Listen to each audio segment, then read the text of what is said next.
इसमें अगर कोई गिनती लिखी है 4, यहाँ लिखा है 5, तो ये जो 4 है इसको कहते हैं बेस, और ये जो ऊपर पावर में है 5, इसको कहते हैं पावर, और इसको हम एक नाम से और जानते हैं, उसको कहते हैं एक्सपोनेंट।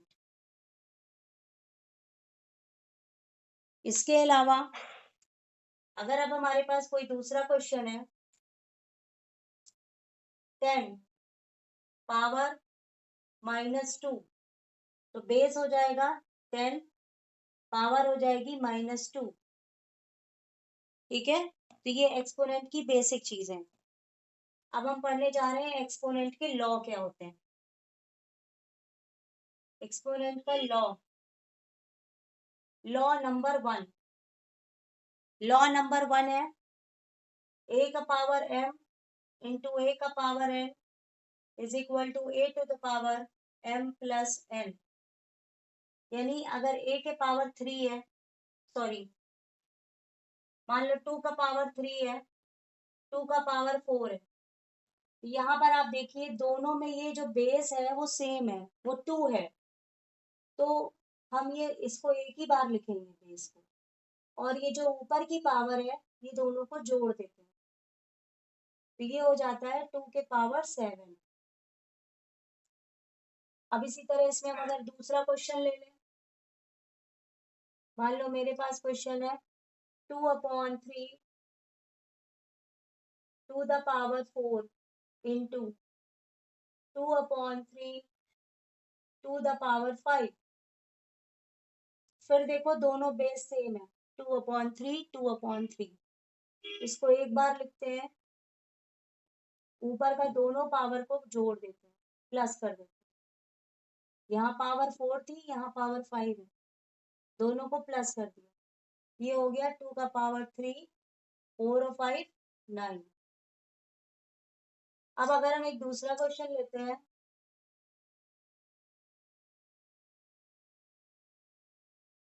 अगर यहाँ पे माइनस लगा, यहाँ भी माइनस लगा, यहाँ पावर 3 है और यहाँ पावर 5 है, अब माइनस लगा है तो उससे लगे होने से कोई फर्क नहीं पड़ता है।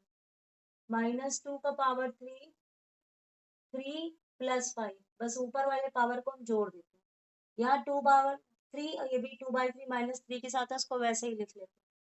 ये हो गया -2 का पावर 3, 3 और 5 जोड़ के 8।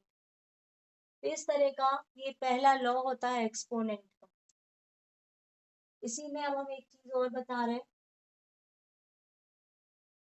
दूसरा लॉ, एक्सपोनेंट का दूसरा लॉ, a का पावर m डिवाइड a का पावर n। अगर दो ऐसे हो डिवाइड लगा हो, डिवाइड का साइन, तो इसका होता है a का पावर m माइनस n, तब हम दोनों पावर को घटा देते हैं अगर यहाँ पे डिवाइड का निशान हो। तो अगर मेरा 2 के पावर मान लीजिए 2 है, डिवाइड 2 का पावर मान लीजिए 2 है, ये मान लीजिए अगर 6 है, तो हम इसको क्या करेंगे, 2 का पावर 6 -2, तो 6 में से 2 माइनस हो जाएगा तो 2 का पावर 4। इस तरीके से इसको सॉल्व करते हैं। अब इसी में अगर हम दूसरा एग्जांपल देखें, 5/4 to the power 10 divide by 5/4 to the power 3। तो बस देखो ये दोनों सेम है, 5/4 ये हमने लिख लिया, फिर ये 10 में से 3 माइनस कर दिया, इसकी वैल्यू कितनी हो गई, 7।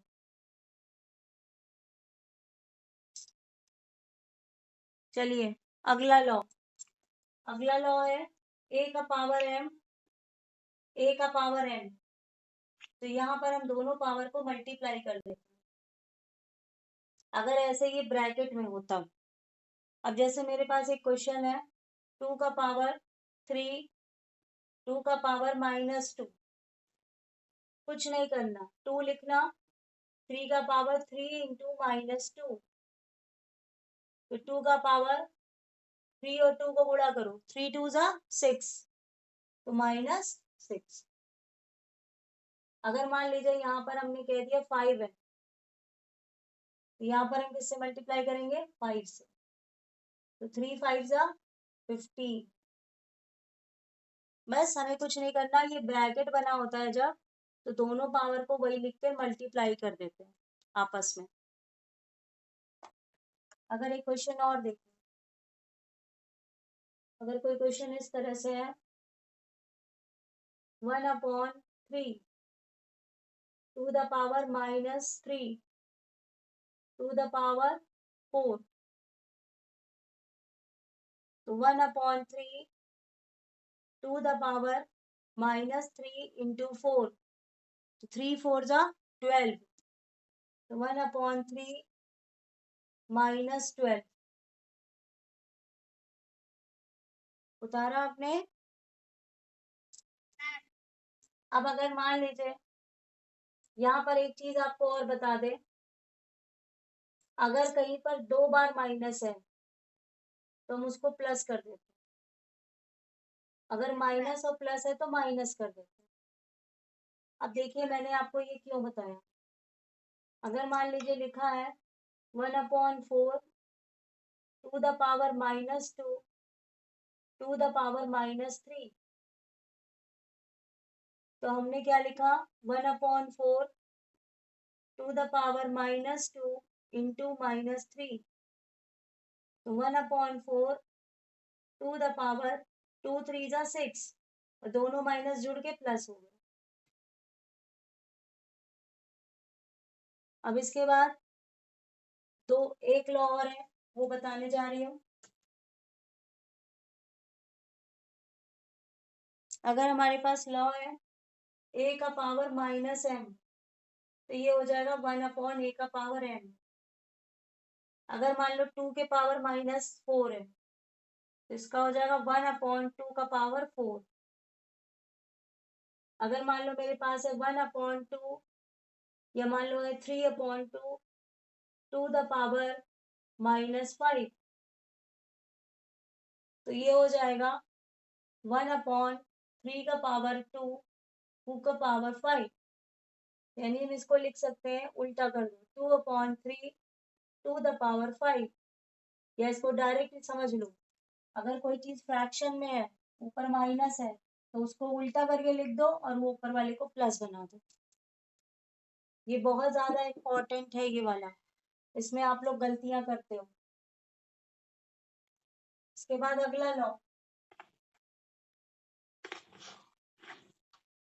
अगर a का पावर 0 है तो उसका आंसर 1, जैसे अगर 2 का पावर 0 तो आंसर 1। अगर हम यहाँ पे कहें 259 टू द पावर 0, आंसर 1। मतलब कोई भी गिनती हो, अगर यहाँ पावर ऊपर 0 है तो उसका आंसर 1। यही